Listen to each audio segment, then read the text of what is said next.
감사합니다. 어, 죄송한데 저 모니터 조금만 더 키워주시겠어요? 네. 러시아에 가보면 세계 3대 박물관 중에 하나인 에르미타주 박물관이 있습니다. 그곳에 아주 유명한 그림이 하나 전시되어 있는데요.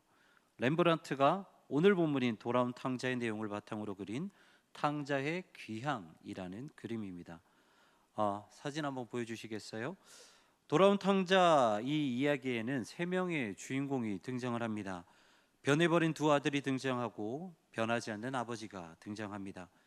이야기의 시작은 두 아들이 모두 아버지와 함께 있는 것으로 시작합니다. 하지만 잘 아시는 것처럼 둘째 아들은 아버지와 함께하는 그 시간이 얼마 되지 않았죠. 둘째 아들은 아버지라는 존재를 알지 못하였고 그래서 아버지께 감히 유산을 상속해 달라고 말하였습니다. 이것은 아버지가 빨리 죽기를 바라는 그 마음이었습니다. 그래서 둘째 아들은 그렇게 아버지께 무례하게 모든 유산을 받고 그렇게 아버지의 곁을 떠났습니다. 하지만 첫째 아들은 둘째 아들과 달랐죠. 그는 아버지 곁에 항상 머물러 있었던 사람입니다. 그렇다면 과연 이 첫째 아들은 아버지의 존재를 끝까지 알고 있었을까요? PPT를 다시 한번 띄워주시겠어요? 렘브란트는 세 명의 주인공을 그림을 통해 이렇게 표현했습니다. 그 다음 슬라이드를 넘겨주시면 둘째 아들의 모습을 보시면 머리는 삭발했고요, 외투가 없습니다. 그리고 신발은 모두 다 벗겨졌죠. 그는 아버지를 떠난 이후로 모든 재산을 다 탕진했고 돼지 먹이를 먹고 살아야 할 정도로 인생이 만신창이가 되어버렸습니다. 하지만 이러한 절망적인 상황에서 그가 깨달은 것은 바로 아버지라는 존재를 깨달았다는 것이죠. 이 둘째 아들의 그림에서 반드시 보셔야 할 것이 있습니다. 그 다음을 넘겨주시면 이 둘째 아들의 허리춤에 차고 있는 단검입니다. 여기에서 보이는 단검은 단순히 호신용 무기가 아닙니다. 이 당시 단검은 아버지의 아들이라는 것을 증명해 주는 증표였습니다. 그래서 둘째 아들은 모든 것을 다 잃어버렸지만 아버지께로 돌아가기 위해 이 단검만큼은 끝까지 놓지 않았던 것이죠. 그 다음 슬라이드를 보시면 이 첫째 아들에 대해서 이렇게 그리고 있습니다. 첫째 아들은 항상 아버지 옆에서 아버지와 함께 했던 사람이었습니다. 첫째 아들은 보이시다시피 화려한 옷을 입고 있죠. 하지만 얼굴의 표정을 보시면 굳어 있습니다. 그리고 손을 잘 보시면 어두운 손이 밝은 손을 이렇게 덮고 있습니다. 이것은 무엇을 말하냐면 집을 나갔다 거지처럼 돌아온 둘째 아들, 바로 동생을 위해서는 잔치를 베풀어 주시고 자기를 위해서는 아무것도 해주지 않으셨던 아버지에 대한 그 어두운 마음이 첫째 아들을 사로잡고 있다는 것을 이렇게 표현한 것입니다. 결국 첫째 아들은 아버지 곁에 있었지만 결국은 아버지라는 존재를 몰랐다라는 것이죠. 그리고 이 전체 그림에서 중요한 것은 다음 슬라이드를 넘겨주시면 바로 아버지라는 존재입니다. 아버지의 모습은 얼굴에서 드러나는 것처럼 한없이 인자해 보입니다. 그리고 권위를 상징하고 있는 이 붉은 망토를 입고 계십니다. 그리고 아버지의 두 손을 보시면 그냥 언뜻 봐서는 두 손으로 보이지만 자세히 보시면 두 손이 다르게 그려져 있습니다. 여러분들이 보시기에 오른손은 남자 손처럼 울퉁불퉁하고요, 왼손은 여자 손처럼 매우 곱게 그려놨습니다. 무슨 의미냐면 오른손은 모든 것을 포용할 수 있는 넓은 아버지의 사랑을 의미하고요, 그리고 여자 손과 같은 왼쪽 손은 섬세한 아버지의 사랑을 의미합니다. 다시 말해 아버지의 사랑은 모든 것을 용서하는 사랑, 아픈 상처를 회복시키고 위로하시는 사랑이 바로 이 아버지의 사랑이라는 것입니다. 결국 렘브란트가 그린 이 탕자의 귀향이라는 그림은, 그 그림이 우리에게 의미하는 것은 아버지라는 존재가 누구인지 그 존재를 아는 사람만이 아버지께로 돌아올 수 있다라는 것을 의미합니다. 신앙은 간단하고 명료합니다. 하나님을 아는지 하나님을 모르는지, 그것이 바로 신앙입니다. 그래서 모든 신앙적인 경험은 하나님을 아는 것으로부터 출발합니다. 우리가 신이라는 존재를 설명할 때 세 가지 이론을 말할 수 있습니다. 유신론, 불가지론, 무신론, 이렇게 세 가지를 말할 수 있는데요. 이 세 가지는 성도들이 신앙을 잃어버리는 과정, 그리고 하나님을 모르는 사람이 성도가 되는 과정에 대해서 잘 말을 해줍니다. 먼저 유신론이라는 말은 이 신이라는 초월적인 존재를 믿는 것을 말합니다. 창조하신 하나님을 믿고, 나를 위해 이 땅 가운데 오셔서 나를 구원하신 예수님을 믿고, 그리고 내 안에서 나와 함께 존재하시는 그 성령님을 믿는 것. 그래서 그분의 말씀에 귀를 기울이고 작은 것까지도 하나가 되고 함께하는 것이 바로 유신론입니다. 그리고 두 번째로 불가지론은 인간은 신에 대해서 인식할 수 없고 신에 대해서 이해할 수 없는 것을 말합니다. 오늘 말씀에 있어서 가장 중요한 것이 바로 이 말씀입니다. 왜냐하면 좀 전에 렘브란트 그림에서 말씀드린 것처럼 아버지를 아느냐 모르느냐에 따라서 아버지께로 돌아가느냐 돌아가지 않느냐가 결정되기 때문입니다.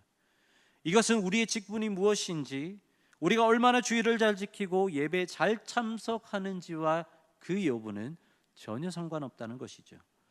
마치 첫째 아들이 아버지 옆에 계속 있었지만 아버지에 대해서 전혀 몰랐던 것처럼, 하나님을 아는 것도 상황과 환경이 중요한 것이 아니라 철저히 내 영혼의 상태가 어떤지에 따라 달라진다는 것입니다. 그리고 마지막 세 번째는 무신론입니다. 무신론은 간단히 말해 신이 없다고 인정하고 결론을 내리는 것이 무신론입니다. 결국 이 세 가지를 정리하면 성도가 신앙을 잃어버린 과정은 유신론자에서 불가지론자가 되고요, 불가지론자에서 결국은 무신론자가 되는 것이 잃어버린 과정입니다. 하지만 하나님을 알아가는, 그래서 성도가 되는 과정은 바로 반대를 의미하죠. 비록 무신론자였지만 그 안에 하나님에 대한 이해가 생기고 하나님에 대한 인식이 생겼을 때 그는 하나님을 믿는 유신론자가 된다는 것입니다. 결국 여기에서 가장 중심이 되고 가장 핵심이 되는 포인트가 무엇입니까? 한가운데 있는 것. 하나님을 아느냐 하나님을 모르느냐, 바로 이것이 중요한 포인트라는 것입니다. 둘째 아들이 아버지께로 돌아가기 위해 이 단검이라는 것을 절대 잃어버리지 않은 것처럼, 우리도 하나님께 늘 다시 돌아가기 위해서는 반드시 우리가 갖춰야 될 그 영적인 단검, 바로 하나님을 아는 것이 반드시 필요하다는 것입니다. 그렇다면 하나님을 아는 것은 무엇을 의미할까요? 안타깝게도 많은 그리스도인들은 주일 성수와 그리고 예배의 참여를 하나님을 아는 것과 동일시 시킨다는 것입니다. 하지만 그런 생각은 어쩌면 하나님에 대한 이해가 없는 불가지론적 신앙을 만들게 된다라는 것이죠. 그래서 지금 우리가 해야 될 것은 지금 이 자리에서, 지금 내가 서 있는 그 자리에서 잠깐 멈추고 나는 어디에 위치해 있는지를 살펴봐야 한다는 것입니다. 내가 하나님을 믿는 유신론의 자리에 있는지, 아니면 내가 불가지론을 지나 무신론을 향해서 나아가고 있는지, 나의 신앙을 올바르게 체크할 줄 알아야 한다는 것이죠. 그래서 만약 하나님에 대한 이해가 부족하다고 느낀다면 다시 하나님을 알고 하나님을 믿는 쪽으로 돌이켜야 된다는 것입니다. 하나님을 아는 것이 점점 무뎌졌을 때 우리의 영혼은 어둠 가운데로 점점 잠식되어져 갈 수밖에 없습니다. 개구리를 잡는 방법에 대해서 아마 많이 들어보셨을 것입니다. 개구리가 있는 곳에 먼저 미지근한 물을 조금씩 붓습니다. 그리고 시간이 지날수록 온도를 조금씩 올려서 계속해서 물을 부어줍니다. 처음에 개구리는 따뜻한 물 온도 때문에 그 자리에서 그냥 편안하게 가만히 앉아 있어요. 그런데 온도가 점점 올라서 뜨거워진다고 느껴질 때 개구리는 그 물에서 뛰쳐나오려고 합니다.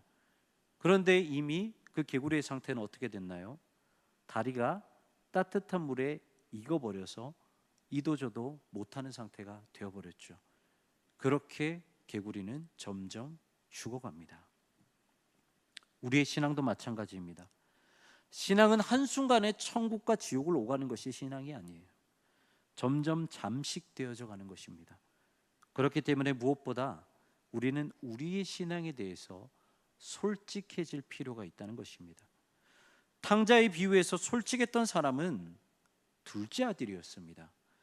둘째 아들은 솔직한 대로 아버지를 떠나겠다고 선포했고요, 그리고 솔직하게 자신이 어떠한 처지에 있었는지도 인정했습니다.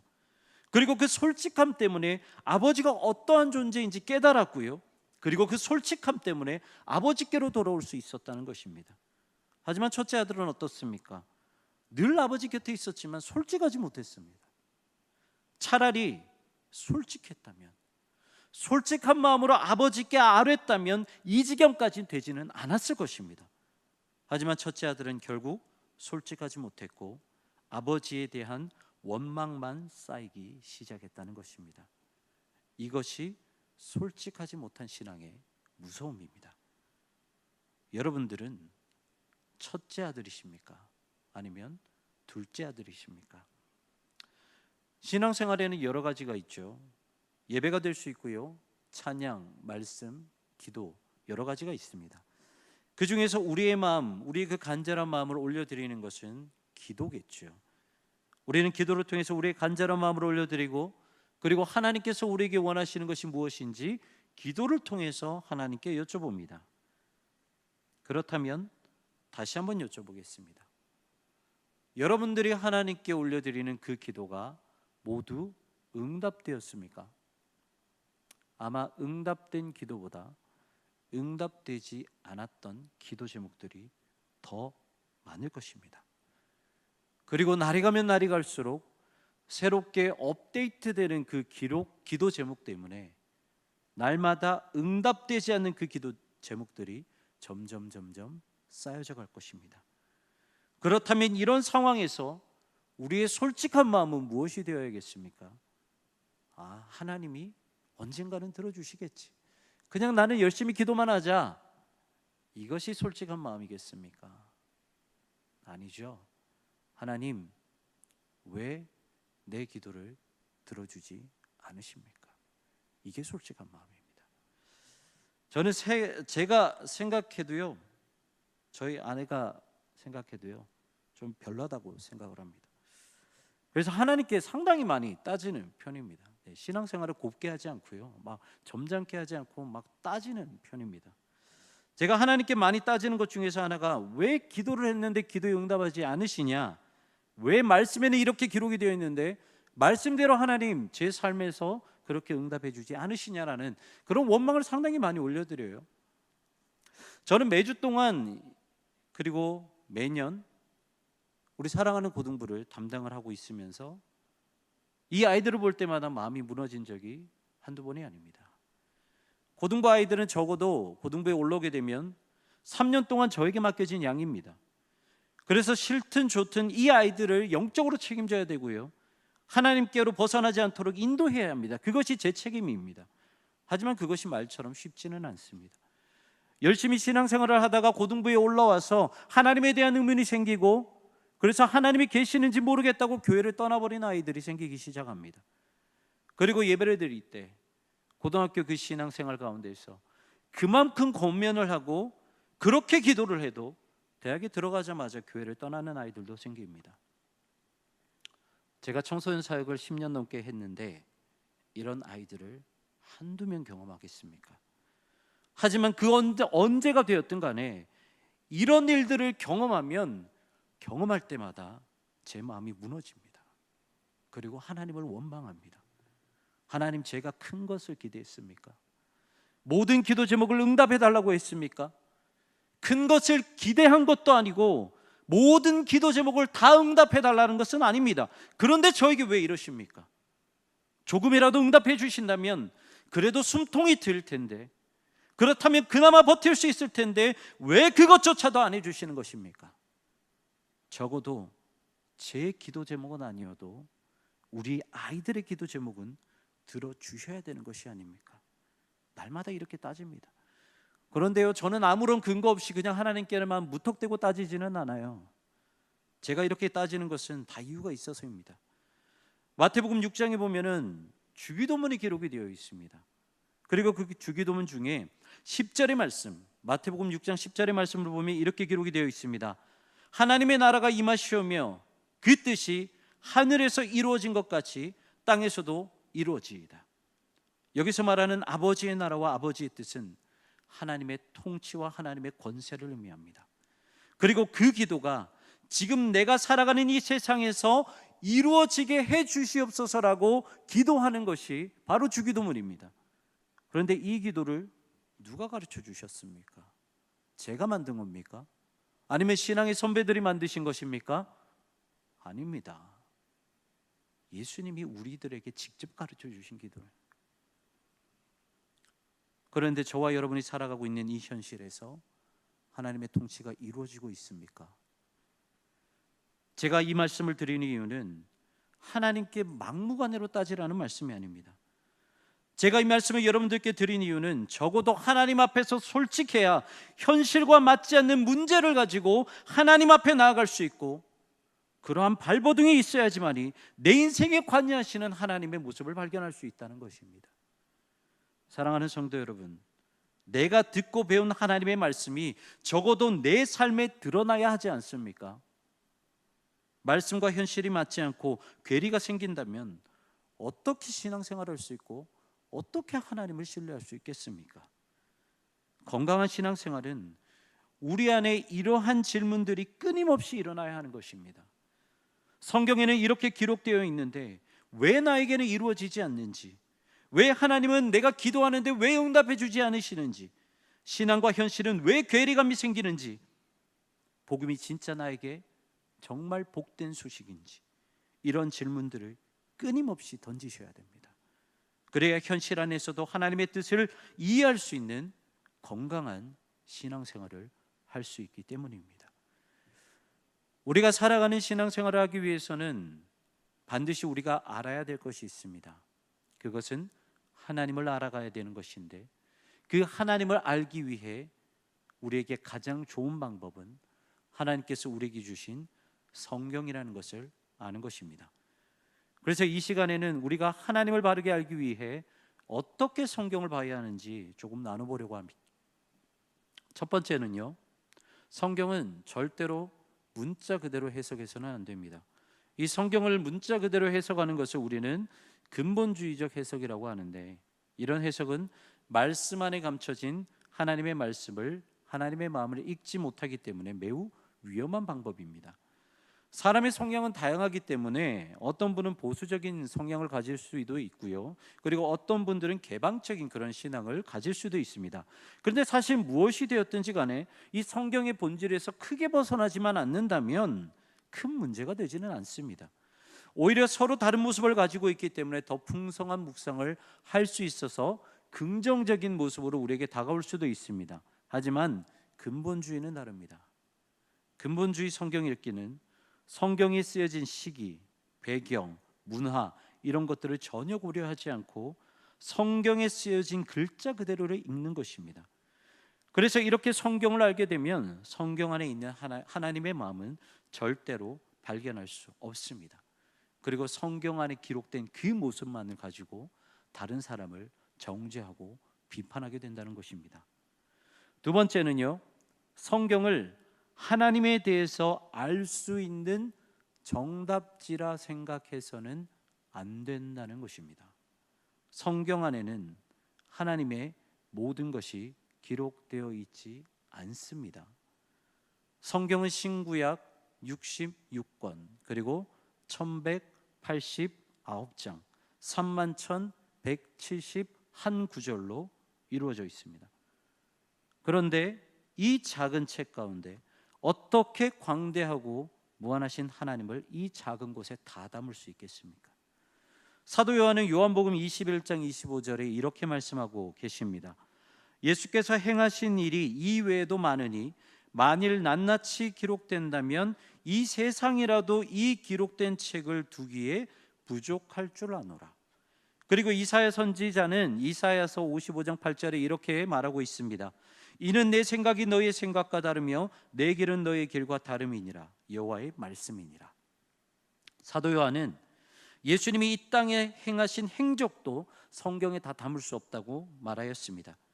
그리고 이사야 선지자는 하나님은 사람이 설명할 수 없는 분이시기 때문에 아예 하나님은 하나님의 생각과 길은 인간의 것과 다르다고 못을 박아버리셨습니다. 이처럼 광대하신 하나님, 세상 온 우주 만물을 창조하신 하나님을 이 성경책이라는 작은 공간에 다 기록할 수 없다라는 것입니다. 그래서 성경은 하나님에 대해서 알아가는 정답지가 될 수가 없다는 것입니다. 하지만 세 번째로 성경은 하나님의 마음을 알아가는 해답은 될 수 있다는 것입니다. 무슨 말장난 같지만 정답과 해답의 의미는 다릅니다. 사전을 찾아보면 정답은 어떠한 문제에 대한 정확한 답, 옳은 답이라는 의미를 가지고 있고요. 해답이라는 단어는 질문이나 의문을 풀이하는 것이라고 되어 있습니다. 그렇기 때문에 성경은 하나님의 뜻을 완전히 알 수 있는 정답지는 되지는 못하지만 하나님의 마음을 알아갈 수 있는 해답은 될 수는 있다는 것입니다.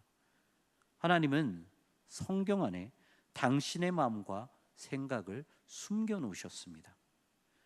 제가 회사를 그만두고 이 신대원을 준비하라고 이렇게 억지로 끌려왔을 때 어떻게든 준비를 해야 했습니다. 근데 이제 공부를 해야 되잖아요. 입시 공부를 한 1년 정도를 해야 되는데 시작하기 전에 제가 하나님과 딜을 맺은 게 있어요. 되게 건방지죠. 딜을 맺었습니다. 하나님, 제가 최선을 다하겠습니다. 무슨 일이 있어도 제 스스로에게 정말 거짓말이 되지 않을 정도로 최선을 다하겠습니다. 하지만 만약에 신대원 시험에서 한 번만에 붙지 못하면 저는 이 길이 제 길이 아니라고 생각을 하겠습니다. 그 다음부터 준비는 안 하겠습니다. 이런 마음으로 딜을 했어요. 지금 생각해 보면 상당히 건방집니다. 그렇게 1월부터 공부를 시작을 했습니다. 정말 열심히 했어요. 처음에는 오기로 시작을 했습니다. 당신이 이기냐 아니면 내가 이기냐, 오기로 시작했어요. 그런데 오기로 시작해도 제가 공부한 것이 무엇입니까? 성경책이에요. 아무리 오기로 시작해도 제가 공부하는 게 성경책이에요.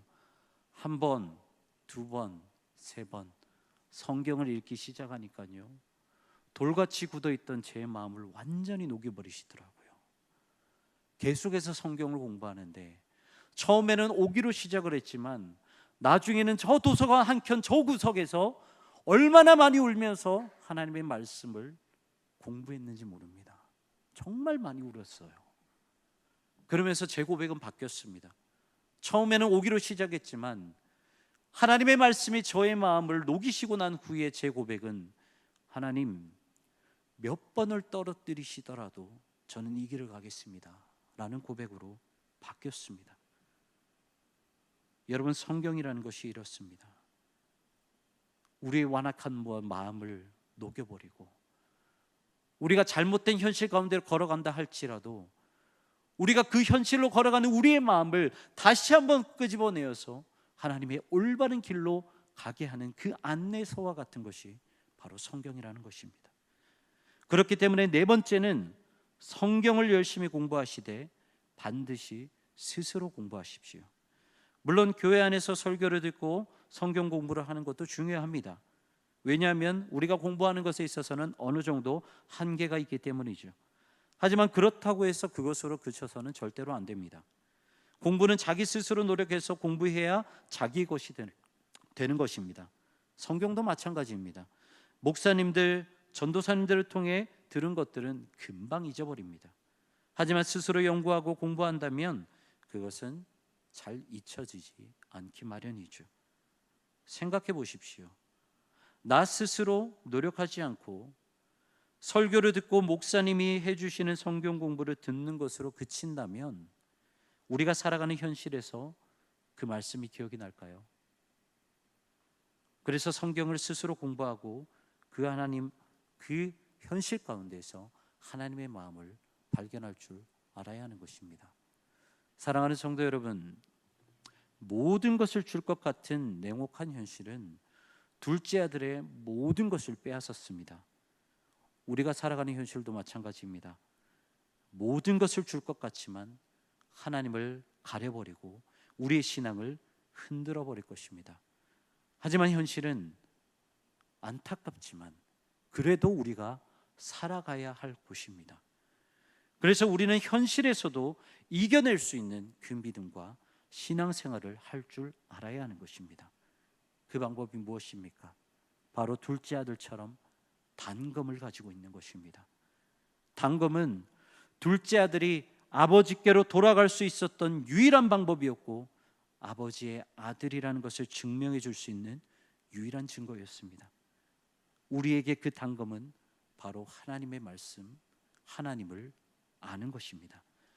그래서 우리가 그 단검을 가지고 있다면 현실이 아무리 우리의 신앙을 쥐고 흔든다 할지라도 우리는 결코 하나님이 없다라는 무신론 가운데로 빠지지 않고 다시 하나님을 바라볼 수 있게 된다는 것입니다. 사랑하는 성도 여러분, 솔직한 마음으로 신앙생활 하시길 바랍니다. 그리고 하나님께 많은 질문을 던지십시오.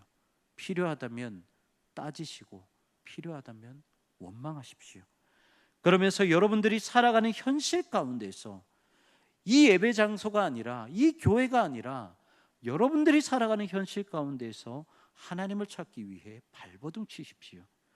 성경을 보면서 하나님의 마음을 찾아가시고 남에게만 의존하지 않고 스스로 열심을 다하십시오.